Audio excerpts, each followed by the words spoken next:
1-2 on this 3-game road trip and a 2-game losing streak for the Philadelphia 76ers. Welcome to the PHLY Sixers postgame show live from the Xfinity studio. Everybody, we're hanging out in the Xfinity studio, and it's good to be with you after a game, though, that unfortunately we said it was going to happen almost exactly how it did. Sixers fall to the Cleveland Cavaliers 132-121. They are now tied with the Cavaliers in the standings with a 5-3 record after getting off to a 5-1 start. A lot to discuss. Derek, Kyle, I'm Devon. Bree, the president of basketball operations, is here. All of you in the chat. We are presented by Bet365. Download the Bet365 app. Use code PHLY365.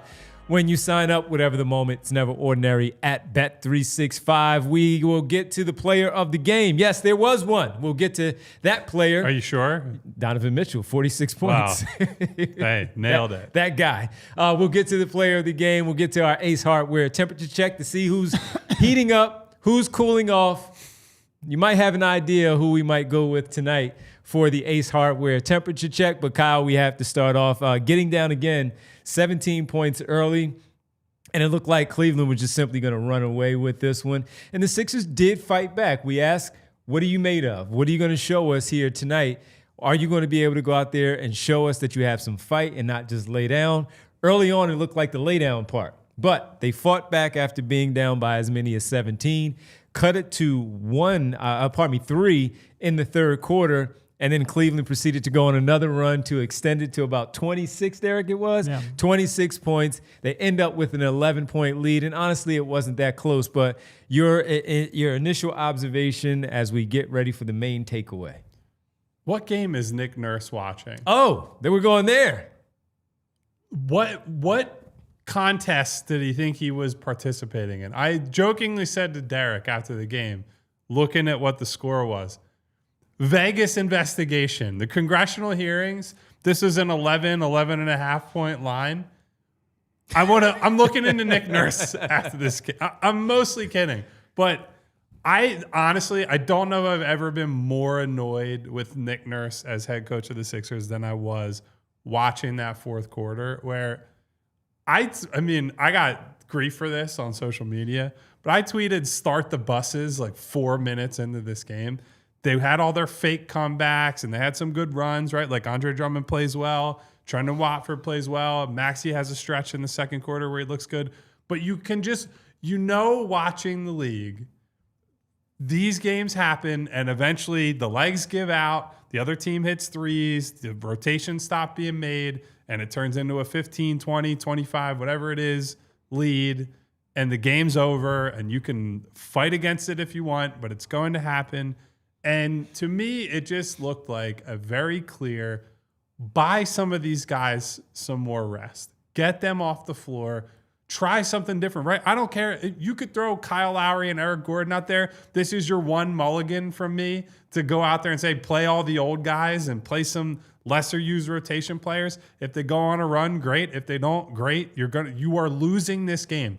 It was an absolute stone cold lock. And I can even understand at the start of the fourth quarter, you and I are talking to Vaughn about, hey, don't send Maxey back into this game. But I get it's a much harder conversation for Nick Nurse to have with his star player or with anyone else that you're just giving up on a game to start the fourth quarter, especially with how well they played in the fourth quarter. And especially with 2 days off after this one. For you to call a timeout with under 4 minutes left, down 18 points on the second half of back-to-back, knowing that you have run Maxey and Edgecombe and Oubre in particular, a ton of minutes to start this season. Then you call another timeout shortly after that. You're still down 15 or 16, and they have this little fake mini run. They're pressing, they're trapping. They get it down to 9 points, and they commit a foul with just over a minute left. And then you pull all these guys? Where is the logic behind any of these decisions? Try to do something that has more than this particular game in mind. I get it. It's a night to night. We take the challenge that's in front of us. And I know there's lots of other stuff that happened in this game, but that's what most recently happened. And it was by far the thing that pissed me off the most. There's no reason that Tyrese Maxey, VJ Edgecombe should be playing 36 plus minutes. There's no reason Kelly Oubre should have played, 38. I think it was almost 38 minutes tonight. He's been assuming an absolutely massive workload because Edwards has been bad and Paul George hasn't been available.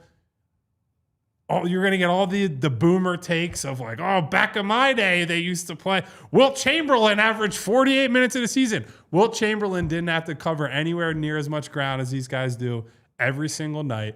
I don't need to see these guys play as many minutes as they did tonight. I thought it was frankly just stupid, and I don't understand why they did it. That's the main takeaway. We'll start there, Derek. What do you think? Because, yeah, we said it.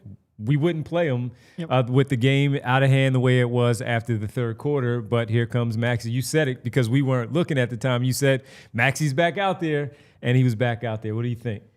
Yeah, I mean, look, I don't get too bent out of shape over a really terrible performance. Like, if you would have listened to the post or pregame show, we all thought, like, these back-to-backs, you tend to have, especially when you're on the road, traveling. It wasn't a long travel, but you're still traveling. You get in at 3 a.m., your legs are tired. These kind of games happen. Like, jump shots hitting front rim, or even the kind of careless passes and turnovers that you get when you're just mentally fatigued. That happens. I expect that. But that's why first of all, you need to close out your 24-point lead last night so that you can come away. Like, if you win like last night, yeah, even if, the Bulls make a comeback, you win by 8 and you split this, you feel fine. But you come back and now you're desperate. You're desperate to try to salvage something and you make irresponsible decisions. And look, if you want to put Tyrese Maxey out there to start the fourth quarter, I get it. Like, you were down huge in the Wizards game. We were sitting there going like, they're not showing any hint that they're coming back in this. Give your stars a chance. But when you're sitting there, to Kyle's point, down 18 with 4 minutes left, Tyrese Maxey should not be in that basketball game. The guy who is leading the league in minutes, or at least was before the Bulls game, should not be in that game. And I get, like, you're a team that has expectations. You're a team that disappointed in a major way last year. You might fear for your job. I get all of that. That might lead you to irrational decisions. But leaving Tyrese Maxey in there is bad for your future prospects to win basketball games. You were not pulling this game out. I know they had a fake comeback at the end. It was fraudulent. You were never going to be able to win that game. They were blown out. The Cavs were never going to let you win that game. So you're taking a guy who's had as big of a workload, and it's not just minutes, it's how much he has meant to the offense and how much you've relied on him. As big of a workload as anyone in the league, and has played every game and darn near 40 minutes a game, and you're throwing him out there for minutes where there's no upside to win and just tiring him out. And I get you have 2 days off, but you just got to be a little more forward-thinking than this. And look, nobody walked out with an injury. I guess that's great. There's real fatigue problems with this. Your major guys are playing a ton of minutes. VJ Edgecombe, which we're starting off with Tyrese Maxey just because he was leading the league in minutes. VJ Edgecombe clearly looks like he has hit a bit of a wall. In frickin' November, maybe playing him 37 minutes, not the best. Kelly Oubre, who you're going to need 38 minutes. Like, you were dead in the water so early. Like, it was so obvious that you weren't winning this game. I don't. And I'll even go to the point you said, knock on wood, no one got injured. Yeah, no one got injured, but the mindset, though, the thinking of, should I play this guy or should I not play this guy with this game so out of hand, you're lucky you didn't have that happen because he shouldn't have been out there. And that's exactly why we were saying too many minutes. He should not be out there at this stage of the game. And you don't want to risk anything because anything can happen when your legs get tired. You compensate for this one thing and then something else happens. Next thing you know, he's out for 2 weeks. And what happens in those 2 weeks and those 6 to 8 games that your team has, and you don't know what your record looks like. So I agree that while we were going to start somewhere else, Kyle, you're right. He should not have been out there. Yeah, I'm sorry. I can't. No, I it's couldn't fine. Get past this because it was a game we came into with low expectations. Sure. We all thought this is a game they were going to lose. It's why last night was so disappointing. I think by and large, I was pretty happy with the fight they showed in the second quarter, early in the third quarter. Game's tied at, I believe, 72-72. It looks like there's everything to play for. And then, of course, Cleveland goes on I believe it was at least a 13-0 run before they scored again, and they pull away. And you look at that, and we go back to the stats I brought up before the game. Only 39% of teams win the second half of road back-to-back. It's just not something that happens generally. It's a very difficult spot to win in. They gave themselves a chance, and they didn't have it. And that's okay. It's okay to lose. Last night was an unacceptable style loss because of the way that they played, the way that things went wrong. The process behind it was bad. Tonight, the process behind how they played was largely pretty good for the first 2.5, 3 quarters. They just got beaten by a team that had fresher legs and played better than they did, although Cleveland had their issues throughout the night. And it's why that fourth quarter and the decision-making from the coach within that quarter just didn't sit well with me. Look, I get it. You want to set the standard and be competitive every single night. Some of that is just not giving up on games. I know that there's a fine line to walk. It's harder for Nurse to try to keep that level with his team and his players if he's just going to punt a game and say, we're not in this one. But there does need to be a limit. For me, the very obvious line is under 4 minutes to play, down 18 points, knowing the circumstances are what they are. Just call off the dogs. It's okay. You lost. You go home, you lick your wounds, you get back at it on Saturday, you can win another one. So that's all my brain could go to start this show, because I truly just don't understand it. No, it was bad, man. It was bad. And while they did fight back and they did cut the lead to 9 points there in the final few minutes, but losing by 11, having Tyrese Maxey, VJ Edgecombe, and Kelly Oubre out there that late, it was something that we were against as the game was playing out. What do you guys feel? Of course, let us know in the chat and see where you guys are on this very conversation. And I had said earlier that they cut the lead to 3. It was, Kyle's right. They cut it. They tied it at 72. It was 3 at halftime. Right. So it was right in the ballpark. 72-72 in the third quarter. And then the Cavs go on that run to push their lead up to about 26 points there at one point, only to see the Sixers fight back again like they did. But in the end, they suffer their second consecutive loss. And to get down early, though, where I initially started, where they got down early, it did look like this one was going to be a 26-point lead for a majority of the game. And to the point of, again, the fight that we discussed in the pregame show, they did put up that fight. So they kind of answered the question a little bit there of what kind of effort are you going to give tonight out here on the floor? And they did it. Unfortunately, they got down. Cleveland was making their threes, and the Sixers were not doing anything. They were turning the ball over. They looked a little lax. They looked like they played last night, and they did. But then they turned it up, and they played one of their best quarters of basketball this season. Yeah, and if you ever want to discount back-to-backs and the impact that the fatigue factor has, Andre Drummond being one of their best players on the floor is a great example of he just had the legs to run and play with these guys, right? And Trendon Watford, another guy, had a very good game. He played in the game the night before, but he's not one of these guys being asked to play 37, 38, 39 minutes, and he's getting back into a rhythm. One thing I will give Nurse credit for was Bona had the turnover at right around the 8-minute mark of the first quarter that turns into a layup for Cleveland. It was, 16 or 17-4. Calls a timeout. He pulls Bona. He pulls Jabari Walker, brings in Drummond and Grimes. And I thought Drummond made an appreciable difference in that game. I thought he brought a level of physicality on both ends. I think he scored 10 in the first half, if I remember correctly, just a few in the second half, but also had some rim protection moments, had a couple of blocks at the rim. And you really just felt him on both ends in a real way. Cleveland's front court, for as good as they are, they're both pretty skinny guys, so he can get in there, mix it up, seal some guys on the glass. So even Drum, I thought, had some bad hands moments tonight on rebounds, which is uncharacteristic for him. But even when he had those, he's taken up so much space and is able to seal off, frankly, both of Mobley and Allen, but at least one of them at a time. That's given other guys opportunities to get the possession ended or an extra possession started. So he gave them good minutes, and then Watford, pretty inspiring. Even Justin Edwards, who didn't play last night, comes in, hits a few shots. You have to lean on the guys who either don't play at all or didn't play much the night before in these spots. And I thought Nick seemed to understand that early, but didn't turn to them probably enough as the game wore on. Yeah. No, I mean, it is a great point that the players who didn't play a ton of minutes tended to look the best tonight. Like, it is like, it's fatigue is rocket a real science thing. Yes. And it's just a shame. Like, it really is. Dropping that game last night, man, was just... it kills you. Yeah. It kills you. Yeah. And like today, when they got down big early and they gave up that 41-point first quarter, you just said, all right, show me some fight. I understand, like, a lot of times teams come back, they make a game of it, give you some hope, and then they break your heart in the second half because they're just running on fumes. And certainly that third quarter when they got hit with a haymaker from the Cavs, that was kind of predictable. And I could have 100% just explained that away. Like I said, the two keys are you blew last night and then you overplayed your guys tonight. That's really it. That's it. All right, let's take our first break. We come back. We'll get to our Ace Hardware temperature check.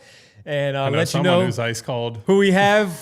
You can probably guess which way we're leaning. We see your super chats. We'll check into those. The player of the game as well. It's the PHLY Sixers post-game show. Sixers lose their second in a row, falling to the Cavs tonight, 132-121. We come back. We discuss the Ace Hardware temperature check, and this guy is pretty cold. We'll do it when we get back right here on the PHLY Sixers post-game show. And we're presented by Bet365. Whatever the moment, it's never ordinary at Bet365. Honestly, it's my fault, everybody.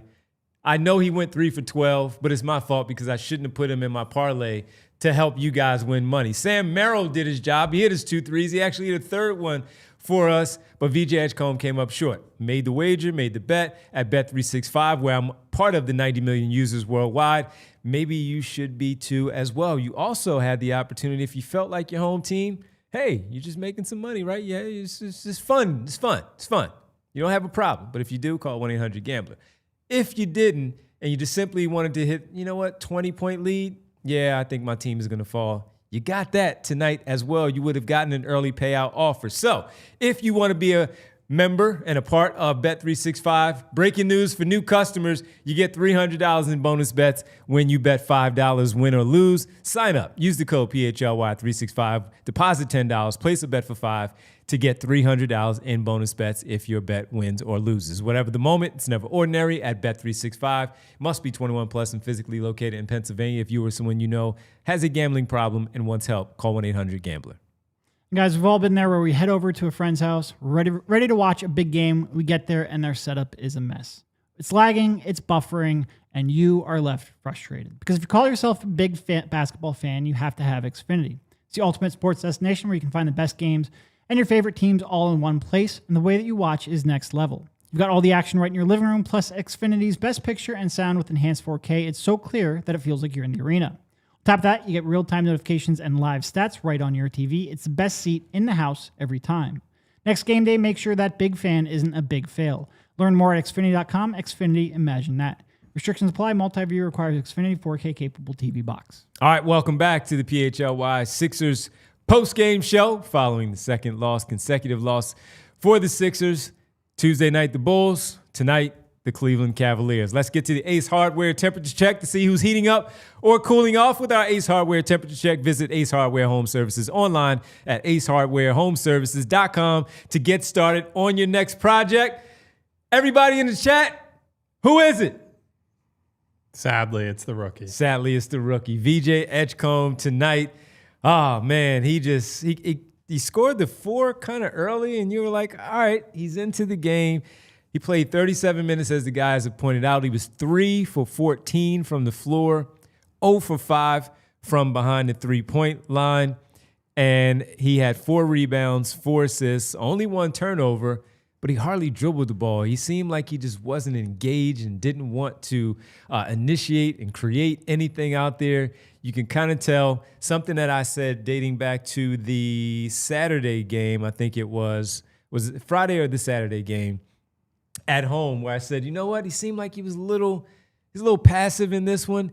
And then even though he's played decent games and they've gotten the win against Brooklyn, had a double-double last night against the Chicago Bulls. Not the case tonight. Kyle, he looked like a rookie again for the second consecutive night. Well, this was a scouting report game. This was everything that we talked about on the negative side of the ledger for VJ Edgecombe in April, May, and June before they picked him. That showed up in a big way tonight. Cleveland got into him. They showed him some pressure at the point of attack. The one good thing I thought he did tonight was when he saw 2 on the ball, he got the ball to other guys to make plays, whether that's an open shot, somebody on the short roll. So not turning the ball over against traps was the one good thing he did. But against pressure, they were able to speed him up. And when he beat that initial pressure, you could tell that he was feeling rushed in almost everything he did. So he took some wild shot attempts inside the arc. He took one ridiculous, I think it was like a left-handed scoop when he was guarded by Lonzo Ball that got sent into the first or second row. He had some mid-range attempts that never felt like he got set on those. And the three-point shot wasn't there, right? We talked before the game And he had about 2 good looks early. clean Two looks. good And looks. I said on the pregame show, the key for him is he needs to make those guys come out of the paint and meet him. If Jared Allen and Evan Mobley can play center field and hang back, and they're going to dare you to shoot and you can't punish them either as a three-point shooter or as a mid-range guy, he's going to have a really, really tough time getting into his offense. And that's exactly what happened tonight. He is not, like, I know he's hit a couple of pull-up threes and they're very impressive. Like, the mechanical skill that he has added that we didn't see much at Baylor is very real, and I believe that he'll continue to build on that moving forward. But he is still a guy who's got a lot of work to do as a pull-up shooter, particularly as a three-point pull-up shooter, where there's just nowhere near enough volume to even judge him yet. So this is a game where I was reminded of some games I watched of him at Baylor, where it was just like he got phased out of the game, and when he was involved in the game, he's taking bad shots, and his pickup points are too far out when he's heading to the basket. It was not a good game, but it is just one game. And to circle back to the Nick Nurse point, he's playing a ton of minutes. Yeah. We talked with VJ after the Boston game, and that's before 3 games in 4 nights, and he had mentioned these are coming fast and furious, that it's tough playing back-to-backs, never had to do those before, that he was feeling fatigue. I think you're seeing that translate into game results right now. And so hopefully these next 2 days off will give him a break that he needs, because that was not a good one for him tonight. No, it really was the first time he looked like a rookie. And, all of the stuff about the scouting report is true. It's the first time he looked like the version that concerned you a little bit in the half court at Baylor. I do think it's hard for me to really judge too much because, like I said, just one game. He's been very consistent up to this point. Yep. And he so very clearly just looked like he didn't have it from an energy standpoint. And I think because of that, he started taking some shortcuts. When you take shortcuts, you tend to walk yourself into tougher shots. It was, look, I thought he came out, front rimmed a couple, tried to get some going to the rim. They have very good rim protection. I think he then tried to course correct a little bit, tried to avoid some of that, and he just took some tough shots, bad shots. He'll be fine. I'm not overly worried about him. It's one game. No, not worried about him, but we evaluate the games, and we've seen a stretch here where he has looked, as someone says here, Terrence Knight says, VJ looked human tonight. Yeah, he's looked human actually the last 3 games. Yeah. And tonight you could just really see it play itself out in this one, where they got the win against Brooklyn. Last night he had a double-double. He was able to contribute in other ways where the scoring wasn't there. Tonight, really nothing was there tonight. It just really caught up to him. It did. But listen, he's allowed to have games like this. This is his first time going through the 82-game slate. It's why I have tried to caution people against expecting too much from Jared McCain, by the way, because he only got to about the quarter season mark before his season 23. ended. He didn't go through the physical grind that you have to go through just to get to the end of the regular season unscathed and as a relatively productive player. So these ups and downs are going to happen. I do like that. I still thought the competitiveness was there from him. I still thought he was making an effort to get rebounds, make plays defensively, although he's still got his issues on that end. But I think I don't default to he's a rookie and he was passive. I thought this was about what he has in his bag at this point, what the defense threw at him, and how he's going to have to counter that. This is, in that sense, it's a good game to get on film because he's going to be able to go and look at this and say, all right, how much of this was guys didn't look for me? We talked a couple times tonight, Devon, during the game where we said Maxey either missed him or didn't give him the ball. Quentin Grimes either missed him or didn't want to give him the ball because he's deep into a cold game. But VJ is going to be able to go through all these sequences and all these plays and say, 3 for 14, should I have gotten more shots? Did I have more opportunities? One that I think he created for himself that another guy missed, Trendon Watford did not see him at all. He had a nice cut right down the middle of the lane that you just throw a nice lob and Watford is a good enough passer. That's 2 free points for him. And I think that's, you get one of those, maybe you start building some momentum. We've seen him turn 2 points into 14 very quickly. We've seen him go off in these spurts. So, yeah, not worried even a little bit, but these are what you're going to have to live with when you start a rookie from day one of the regular season. See, I thought he was going to maybe have an opportunity to get it going when Maxey found him in that transition. They were a little tight. I didn't think they had enough spacing, but nice scoop pass to VJ. VJ was running right along with him. He made a layup. That's where I thought maybe he could get just a little bit. Maybe he can get 2 more to go here. Maybe knock down a 3, force a time out there. And the only reason I'll push back, Kyle, and say I thought he was a little passive is I thought he saved his effort for the defensive end. I didn't think he was looking at the basket on the offensive end. He knew because he knew he didn't have it. Not because he was afraid. He was just playing a smart brand of basketball of, I know I don't have it. My legs are tired. I'm not making this jump shot. Or I'm not going to be able to attempt that dunk on somebody tonight that I was able to do so on Nick Claxton on Sunday. Yeah. And so it wasn't because he was afraid of it. It was just more of, let me be smart, and here's what I can offer, here's what I can give, and I'm going to save it for the defensive end and see if I can turn some things up, maybe get out in transition and help out there, because in the half-court set, he was kind of in the corner. He was kind of shading over to the corner a little bit and not looking for the basketball. Yeah. And when they were calling for a dribble handoff, he wasn't looking to go downhill and do something and make it happen. And that's where I thought, again, not a bad thing. It was just what I thought I saw from him tonight. And he will be just fine, because this kid has a lot of good things that he can play off of. And once he learns how to pace himself, knows when to speed it up for 4 minutes, and then take it off a little bit, turn down the dial a little bit, and then speed it up again, ramp it up one more time. I'll get the jar and put the dollar in there a little bit later. It's a different ramp. But once he does that, he will be able to really figure out. Hell, I mean, look, we talk about Tyrese Maxey 6 years in of, you've got a heavy workload, man. You can't always go 100 miles per hour, and you got to tone it down a little bit and take your foot off the gas pedal sometimes and just go at your own pace and not get sped up by the defense. But that's why these are professionals. They look at the scouting report, and you're playing a good team that has good defenders on the perimeter where you can look at some of them. But certainly when you try to meet Allen and Mobley at the rim, you're going to run into some problems. And Tyson was trying to, whether he was on Maxey or Edgecombe, he was trying to get up in their jersey tonight to make it uncomfortable and not let it be an easy dribble handoff or shot creation type of thing for either of those guys tonight. So that's why I'm not worried. Glenn, yes, Valdez will be okay. Just an observation of what I have seen, me personally, over these last couple of games. I'm sorry. Go. No, keep going, because I guess the Ace Hardware temperature check is not over. We're still talking VJ. I mean, I think he almost made it. He made you forget how up and down rookie seasons are. Mm-hmm. Like these, and you can just think back to the Tyrese Maxey's rookie year. Like he was in and out of the rotation a lot. He couldn't shoot from 3. He was still trying to figure out playmaking. Defensively, he was lost for most of the year. And it's going to be I hate saying this, a process. Like there's going to be nights like this. Just because he came out and was incredibly consistent for the first 5 or 6 games, like I think that probably set unrealistic expectations a little bit.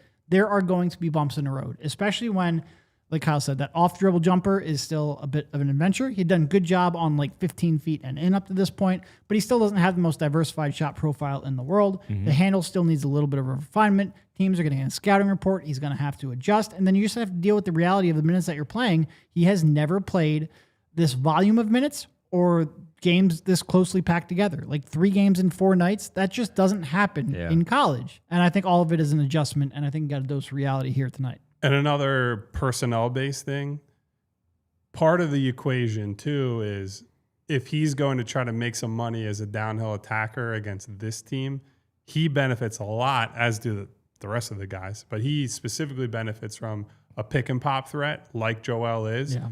The Cavs are not defending Andre Drummond or Adem Bona out to the three-point line. So both Allen and Mobley are able to hug the lane a little bit. Like we saw both Bona and Drummond attempt threes, and I believe Drummond made a 3. He did. Actually. He did. It was a contested 3. It was a pretty quick shot, too. It was a pretty tight window for him to shoot from. So credit to the drum god on that one. But when the Cavs are making their decisions, they're going to let Drummond and Bona have those by and large, right? So VJ is not going to have a lot of opportunities to drive into open space. If you create that initial window of separation, he's running into more contact and more bodies because there isn't somebody who's going to punish them as a jump shooter. So a little bit of personnel-based stuff around him as well.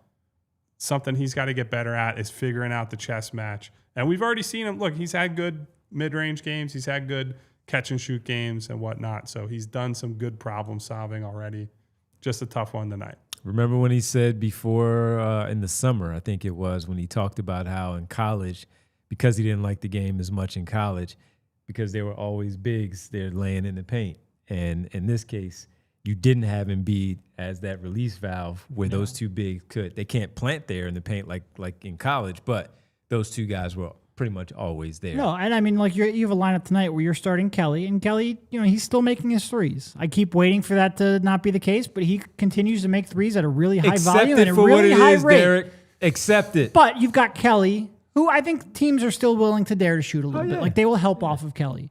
It's going to take a couple of months of making threes to change that defensive philosophy. And then you've got Dembona and Jabari Walker. Like that is not the most well-spaced court in the world for sure. All right, that is our Ace Hardware temperature check. VJ Edgecombe, unfortunately, has cooled off. Will he get it back? Absolutely, because that kid is very talented and he will figure it out. It's the Ace Hardware temperature check. Make sure you visit the Ace Hardware Home Services online at acehardwarehomeservices.com to get started on your next project. All right, when we come back, we will give our player of the game as we also discuss some of the other things that took place from Tyrese Maxey to Trendon Watford and Andre Drummond as well, and kind of look forward to a look ahead because we're also off on Thursday and Friday, everybody. We're off. Hardly working. Because we are working on the weekend, Saturday and Sunday, for the back-to-back that the Sixers have at home at the Xfinity Mobile Arena. It's the PHLY Sixers postgame show. Still lots to discuss. Hang with us. We'll be back right here on the PHLY Sixers postgame.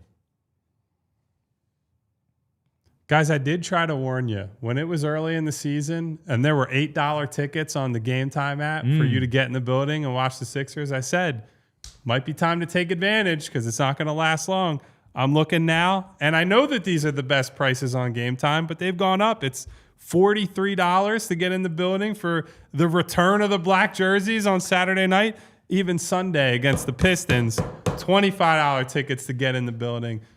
People are excited about this team. Yes, sir. Despite what happened last night and tonight, people are excited. You want to use the Game Time app so you know you're getting the best price. You know you're going to be able to see panoramic views from your seat in the app. So before you even buy the ticket, you know exactly what you're getting. And by the way, they also have exclusive discounts like zone deals where you choose the section, Game Time selects the seat. You reap the benefits of the savings. It's easy to find and buy NBA tickets, but also, obviously, the Eagles doing well right now. They were the story of the NFL, despite the fact that it didn't play last week. Howie's making moves. You want to get down there. Game Time's where to go because they have the lowest price guarantee where you get 110% of the difference if you can find a better deal elsewhere. But you can't, so take the guesswork out of buying NBA tickets with Game Time. Download the Game Time app, create an account, use code PHLY for $20 off of your first purchase. Terms apply. Again, create an account, redeem code PHLY for $20 off. Swipe, tap, ticket, go. Download the Game Time app today. What time is it, Devon? Game time! Who?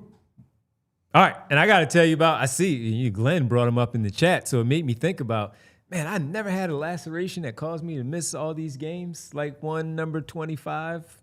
Oh, don't let me go there with 25 missing games. But this guy, we got to get Dominic Barlow down to Rothman Orthopedics because whether it's a laceration of the elbow and all that or a sore knee, stiff shoulder, nagging back pain, Rothman Orthopedics is here to help you get back to the life you love and play some professional basketball as well. Their team of specialists treats all kinds of orthopedic issues from everyday strains to long-term joint pain with care that's efficient, effective, and close to home. Year over year, Rothman consistently performs among the highest volume of hip, knee, shoulder, and ankle replacements in the country at over 60,000. That's why you can trust them. And Rothman, just a fantastic place for you to be. So don't let pain keep you sidelined. Schedule an appointment today at rothmanortho.com/PHLY.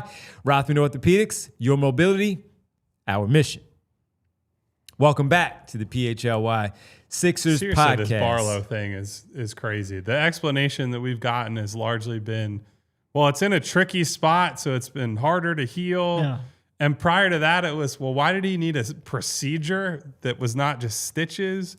The way it was explained to me was that it was a larger cut, that's what necessitated the procedure.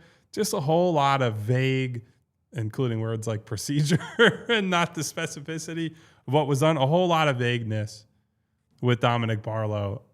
I sure hope we get some explanations when they will have practice on Friday. I assume Nick Nurse is going to get asked about it.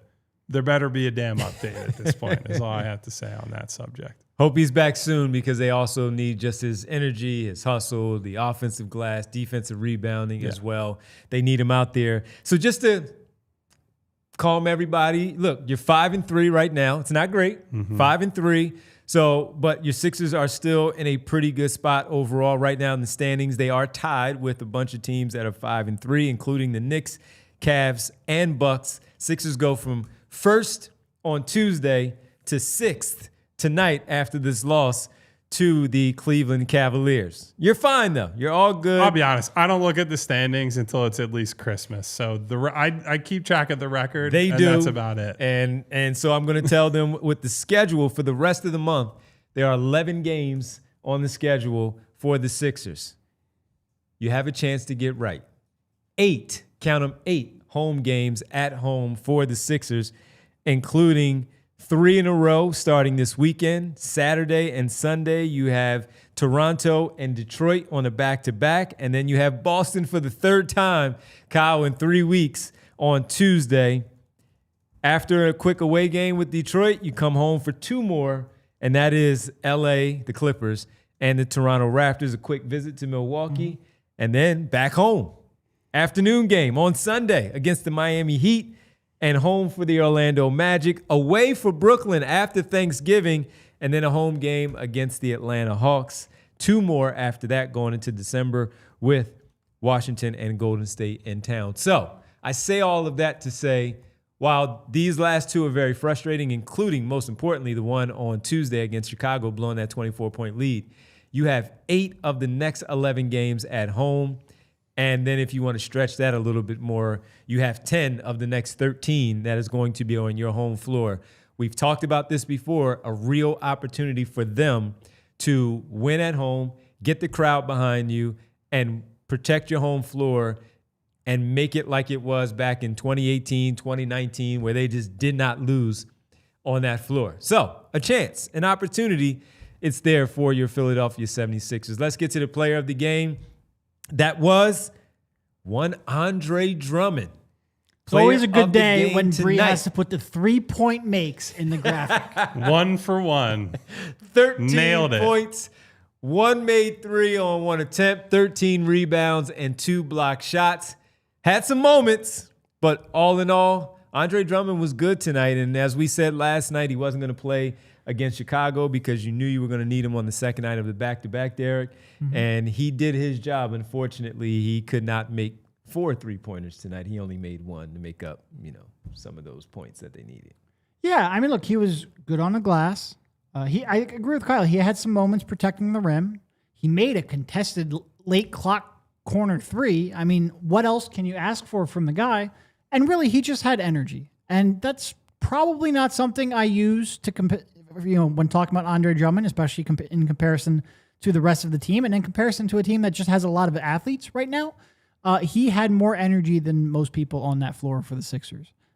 It was not perfect. There was nobody on this floor who was perfect. I think statistically you would probably go with Tyrese or even Quentin, who scored a lot of points late. A lot of those with Quentin. I think Quentin had like 12 or 13 heading into the fourth quarter. A lot of those came in that fourth, and he just had some bonehead turnovers. He was good. He was your best center on the floor by a mile tonight. I think the best thing I can say about Drummond to start the year is that he should genuinely get consideration for the bigger role at this point. Yeah, because a lot of that comes down to the other guy that Adem has not been very good, and Andre has certainly had his moments of poor play at times. But I think night to night, he's probably been the more consistent player. He definitely doesn't have the high upside of Bona in terms of the 5-block performance we saw at the end of that Wizards game that saves the game, wins the game in many respects. But Drummond is making sure that this is still a genuine competition. Like, we go into these games without Joel, not really knowing who is going to play the most amount of minutes at the center spot. In fact, when Barlow's healthy, he's probably in the mix for small ball 5 as well on these nights. We've already seen Nurse turn to those looks. But Drummond came in better shape. Nurse said it. He said it. Put myself in position to be here.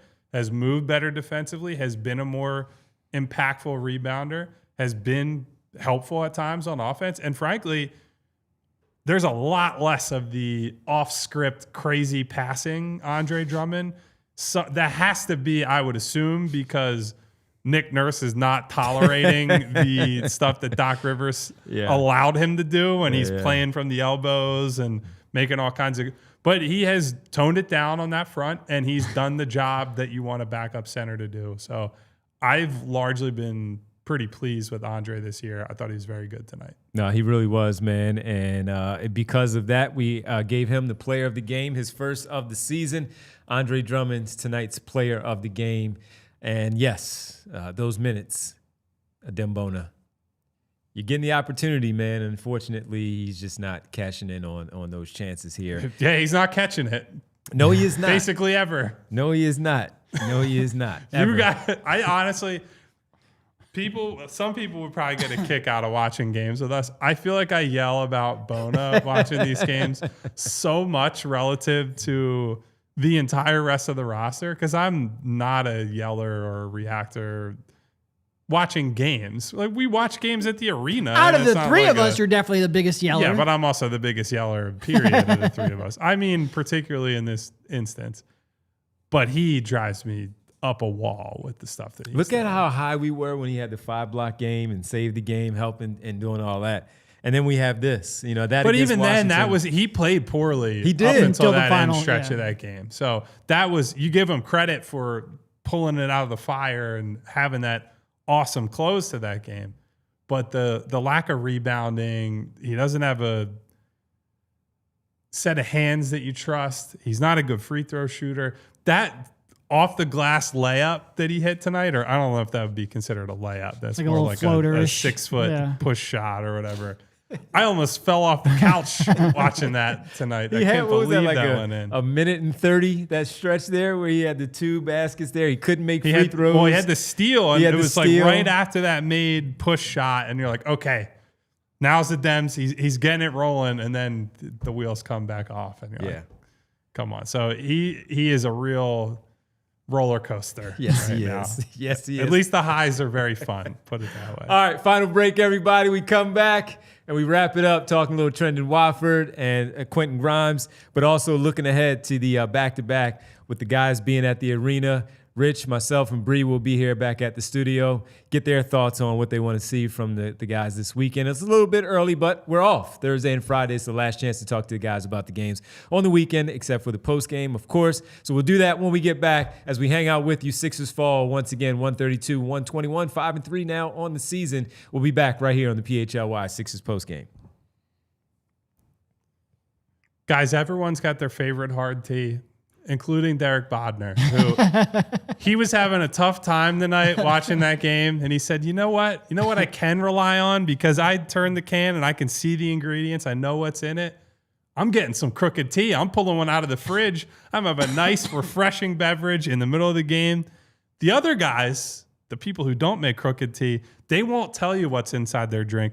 Crooked Tea brews real USDA organic tea for real flavor with 0 sugar. No fake junk hiding behind the label. What you see is what you drink. Next time you're at the store, flip the can. If you can't find the ingredients on it, just put it back and grab a Crooked Tea, just like our friend Derek here, because they're 0 sugar, real tea. They're fully transparent. You know it, Philly. Real recognizes real. Don't drink the fake stuff. Drink Crooked Tea. The only thing better is a strip sack in the Super Bowl. Visit crookedtea.com to find it in the store near you. And we want to thank you for being part of the PHLY community. We're always looking to improve our shows and better understand how you listen and what you value the most. That's why we have launched a quick survey, everybody. Your feedback helps us shape the content you love and make it even better. It only takes a few minutes, make a big impact, but a huge impact. Take a moment, head to allphly.com/survey and let your voice be heard. Respondents have a chance to win a $100 Amazon gift card where, you know, the holiday season is creeping up on us, everybody, or maybe you just simply want it for yourself.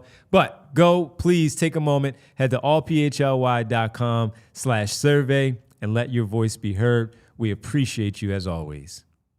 Welcome back to the PHLY Sixers postgame show on this Wednesday night. Once again, scheduling note, no show Thursday or Friday. Back with you on Saturday for the pregame show against I keep getting them confused. Is it Detroit, I think, or is Toronto? Toronto Saturday, Detroit Sunday. Detroit Sunday, okay. So we'll be back with you on the pregame for those two games starting on Saturday. Let's get to Trendon Watford. Nice rebound, bounce back from what he did last night. He looked much, much better. When he gets overextended, though, you still see some of the issues in there. But for the most part, I thought when they did make their run, Kyle, to push that, cut that lead at halftime, not just Drummond and Maxey, Trendon Watford was big.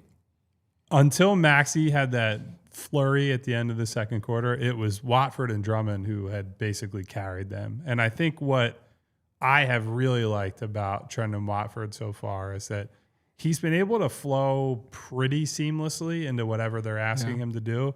He can push the pace in transition. Well, I say push the pace. He can dribble the ball in transition. He's not exactly a downhill big-time athlete, but he's so big and strong, and he's got that, you know, old man YMCA style yes, where he does. Guys will just bounce off of him, and he keeps going. He's got the nice short push shot, the floaters. He hit a couple of those tonight.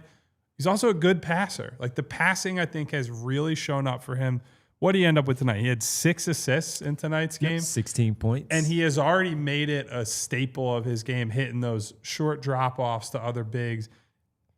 Maybe not a Dembona, but Andre Drummond in the dunker spot, or if it's Kelly Oubre cutting, VJ Edgecombe cutting, Quentin Grimes cutting backdoor.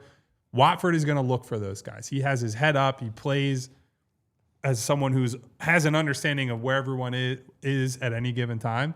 So I honestly thought tonight the only danger of it is I don't want them to rely on him so much as an on-ball guy that you get away from reps for VJ, that you get away from reps for McCain on the ball. I know we have talked a lot about we want Maxey, Edgecombe, and McCain take advantage of their off-ball skills, like use them in that way.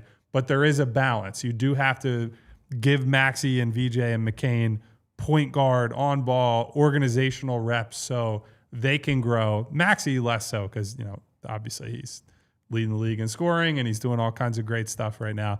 But VJ and McCain, if they're going to be playing with someone like Watford and also Grimes when Maxey goes to the bench, I don't want to relegate them to standing in the corner and watching other guys initiate the offense. I think those guys need to be a big priority. So while Watford has been, I think, very good in the role they've asked him to play, I don't want it to become the security blanket where you're not willing to go through the tough reps, the tough times with VJ and McCain, because those guys need to be brought along for the future of this franchise. Yeah, nobody puts VJ in the corner. Well, can tell we're on a back-to-back, but I laughed at that. The passing has absolutely been there. And I think we all wondered, all right, well, when you have other options, can that translate? And so far, it absolutely has. And he made 2 threes again. Yep. And one of those was a pretty tight contest. And that, to me, is always going to be one of the things I look at. He did not hesitate on that attempt, and the contest didn't seem like it bothered him. I'd love to see him up that volume a little bit, especially if you're going to play him as an on- and off-ball guy. But he gave you creativity. He brought the ball up. He initiated the offense. They were running like Watford Drummond pick and rolls, which is wild to watch unfold. He made his off-ball threes. You're always going to worry about him defensively because he just doesn't move his feet laterally all that well. But he is giving you a really good lift off the bench. And it is, you know, we talked about Barlow earlier. I'm excited to get him back. You need that offensive rebounding. Well, the rebounding we on both assume sides. he'll come back and play. Yeah, that's true. That's true. And then you add in Watford, and it's two really good skill sets to have at that spot. He has been very pleasant surprise. And his finishing around the rim has been pretty good too. He loves to get a mismatch in the post. Not sure I always love that, but when you're a creative passer, it helps make that math work out a little bit better. He's been I won't say a pleasant surprise because I think we were all intrigued by him, but there was enough uncertainty with how he would translate that, I'll go with pleasant surprise. So as you guys were saying it, and you jumped in and brought up the 3-pointers, that's where I was going to go because we've talked a lot about his game and what he can bring. We just wondered if he could do it in a playoff setting, and we still will find that out as things go on, and these games are more and more important. But to make those 2 threes, he stepped right into them, no hesitation. They look good coming off his fingertips. Everything looked fine. He's 3 for 5 on the season right now from behind the 3-point line. He's not going to stay at that level, but he's not going to take many a game either. He might maybe give you 4 some nights just because of how the game flows and if he's knocking them down. But if he can do that stuff that you're seeing now, that's what he does. This is what we talked about when the guys would ask me because I saw him in Brooklyn when Kel was there. Old man game. And you see it exactly. Mm-hmm. He has an old man game, and that push shot, the ball handling. He has a big body, so even though he's a little slower, it's hard for guys to just get around him and try to take it from him. He uses his body as a shield to back them down. And sometimes we'll have moments like Kevin Herter blocking him and standing over him and staring him down because he did that. That was a tough one. But then he'll have the other ones where he will have his way with the defender, and it'll be a positive play. So he's a fun player to watch just because stylistically, you don't see it much in the NBA setting. You see it at the Y, like Kyle talked about it. You see it in those runs where we all get together and play our pickup games. But he has been good. He's had, I think, 1 bad game so far since he's been back where we can really look at that one and say, that didn't go his way. If he can keep this up, this is what they brought him in for. They got him at a pretty good price in the offseason, a good deal. And when the whole thing comes together, especially with Paul George in particular, seeing George out there, 2 types of players that can do that on the floor for a decent amount of time with the rest of the ball handlers. Trendon Watford looking pretty good. And he's still getting his legs underneath him after not having a training camp. Which is pretty impressive. Really, so good to see that. And we've talked about Bona and all. Justin Edwards got some minutes, so it was good to see him out there knock some shots down. And maybe that can get him back, get his confidence back, get him into some rhythm out there on the floor as well. All right, Derek, want to ask you about the first game, or the games this weekend, just in general. Home, 2 games, Toronto and Detroit, 2 winnable games. Yep. So what are you looking forward to seeing from those guys? I'd imagine that even though they're home, Joel's only going to play in one of them. Mm-hmm. So what are you looking for from the Sixers? Yeah, I mean, what we're looking for. Which game does Joel play in? Does Paul George make his debut at any point? Come on. He's got to play. I'm sick of it. He's been ready to play for, at least eye test, he's been ready to play for weeks. Yeah. Just to tell everybody, I thought he was going to play against Boston last week to start the season. I did. But go ahead. I'm sorry. Will George come back, and which game Embiid plays? Yeah.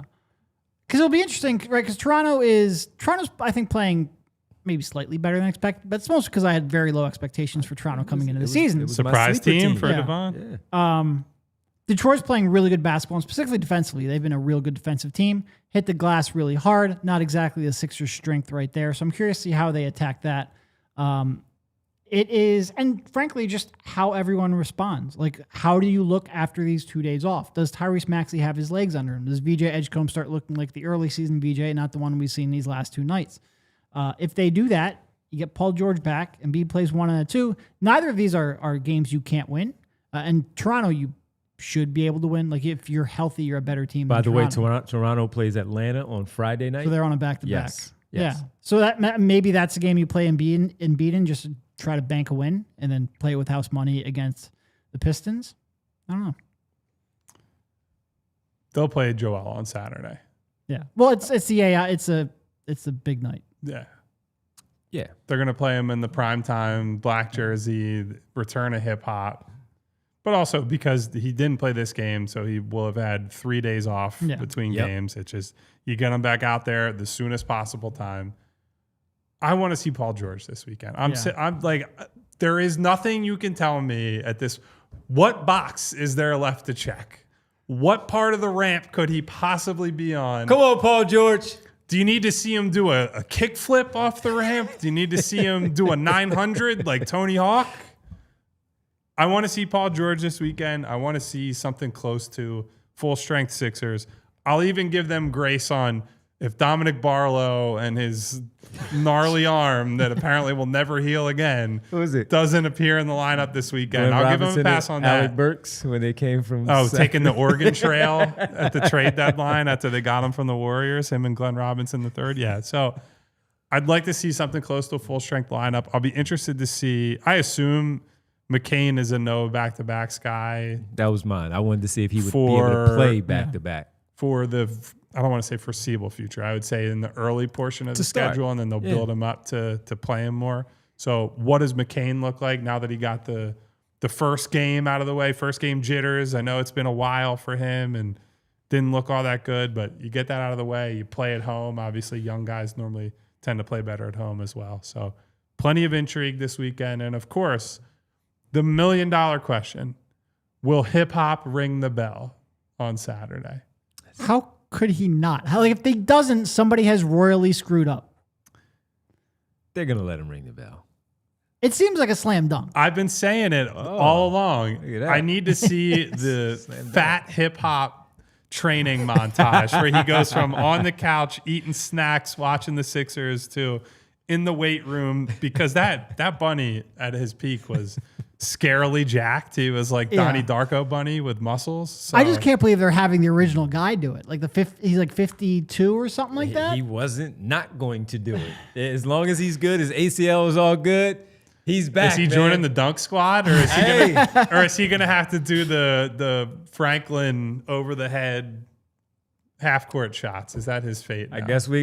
I guess, Bree, we have to sit back here and find out through Derek and Kyle, because we won't be at the arena to see the black jerseys and hip-hop return on Saturday. But it's going to be a fun environment, I bet, with AI maybe, or Jermaine Jones, since he's local. Maybe somebody will be there from the team. And Jermaine seems like a slam. I'm pretty sure I saw him the other day at the arena. He's around. He's there a lot. Yeah, he's there a lot. So that'll be fun to see. Let E Snow ring the bell. And X-Man says, E Snow. E Snow. Wait till you see him, everybody. If you haven't seen him, get ready. All right, let's get to the Super Chats. Let's get to the Super Chats. Here on... Come on, man. On the night, we got Bill. Killing me. Oh, man. E Snow, man. He's back. Bill says, losing a game isn't the end of the world. Maxey becoming an injury-prone player this season is a lot closer. I get Nurse knows that he's getting fired, but these minutes are not acceptable. Okay, I see it now, Bree. No, it's all good. It's all good. So these minutes aren't acceptable. Yes. Back-to-back for everybody. The gist of it is that Bill is saying that he's worried about Maxey picking up injuries because of the minutes and whatnot. And Bill, it's like Thibodeau. I agree with you. Yeah. What's going on? I used to call him Toronto Tibbs. I might have to bring it back. I don't know. Come on, man. Yeah. Bernard McCoy says, imagine if Nick Nurse rested Maxey for about 5 minutes of the fourth quarter yesterday. May have been a different outcome. Maxey is deadly when rested. He tried to rest him yesterday. Yeah, he did. Yesterday, I'll give him some grace because honestly, as much as Grimes wasn't good yesterday, he had to bring him back. We pointed some fingers at Joel, and he deserved it, but they just had nothing going for anybody in that second half. Yeah. So. And to Maxey's credit, and to Nick's credit, he pulled him out pretty early in the first quarter because he just wasn't doing anything good on offense. I thought he looked much better in the second half when he finally got a little bit of rest. Overtime, everybody. Going into overtime, allphly.com. Thanks for hanging out on this Wednesday night, hanging out later with us. We'll be back on the television side on Saturday for pregame against the Toronto Raptors as the Sixers honor the 2021 NBA Finals team. It's going to be an Elam ending overtime. There is a target score, and it is the end of the Super Chats. Yes, it is. Davon, a.k.a. Schoolboy Beats. My conspiracy theory with Barlow is tax-related. Derek? No. There's no tax impact by missing. Oh, wow. See, okay, Davon, if you can't get Derek to agree with you on Josh Harris pulling a scheme to deduct the tax. I mean, look, maybe if what he's saying is because there's a 50-game limit, you can only play two-way players 50 games. If you burn through that earlier, you'd have to convert them earlier. So the tax. All right, I'll give you. There might be a little bit of conspiracy all right, there. Davon, he's back on board. All right, I talked myself into it. Al, the 2-minute warning. I was thinking, can I get every 3-week check-in on my prediction of the 40% from 3? They are at exactly 40% right now. 116 out of 290, exactly 40% on the dot. Teams and There's your check-in, Al. We'll check back in 3 weeks. role players tend to shoot better at home, and they got a lot of home games coming up. So I'd imagine, Al, that number might hover around there for a little bit. That comes true. I'm going to start calling Al Miss Cleo. Call me now for your free reading. All right, everybody. Sixers fall 132-121. Lose their Where was Miss Cleo 2 actually in a row. from? Everybody, I don't know where she's from. Because she's not. She did the fake Jamaican accent, Trinidad. but it came out that she was a big scammer. She was I a mean, scam artist. hey, I mean, spoiler alert, stunning, yeah. The psychic was a scammer. I watched the. She's there was from a Los HBO Angeles. Max. She's from LA. Yeah. All right. Like originally, They did She a was doc- born in LA. they Yeah. did a I did watch a documentary? documentary on Okay. her at one point, but I think it was like came home from the bars and was like, oh, let's throw some nonsense on. So I didn't exactly retain a lot of information I learned from that documentary. Jack Reacher says I worked for Miss Cleo in 1996. We need more on Jack this, Jack. Reacher, you've lived many lives.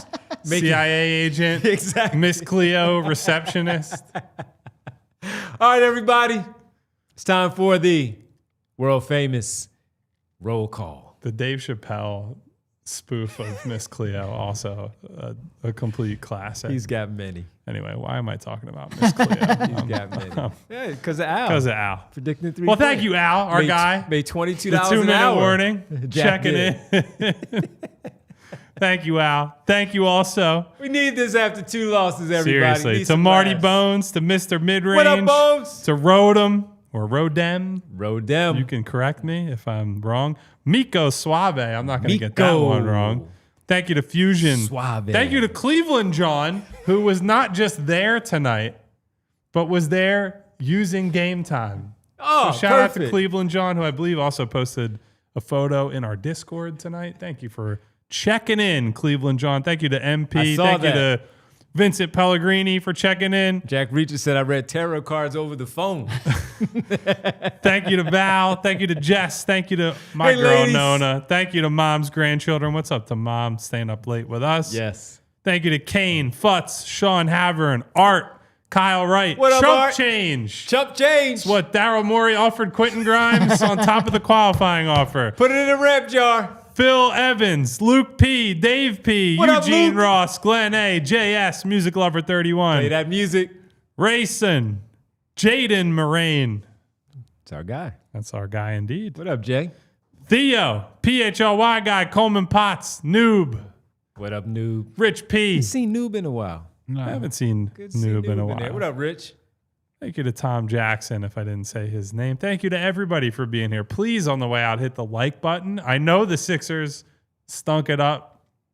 The like button is not, you're not liking the Sixers, you're liking us. Thank you to Same James. I see checking in at the end. Says good night all. Yeah, James. you hitting the thumbs up button is no reflection on the game that you watched.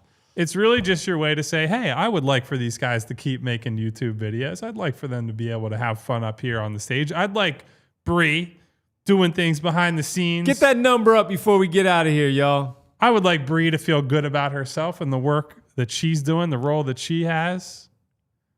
Thank you, like button everyone, is for free. being here. So hit the like button. Larry K Larry. saying, I feel slighted. You're I not thought I slighted, said Larry. Larry.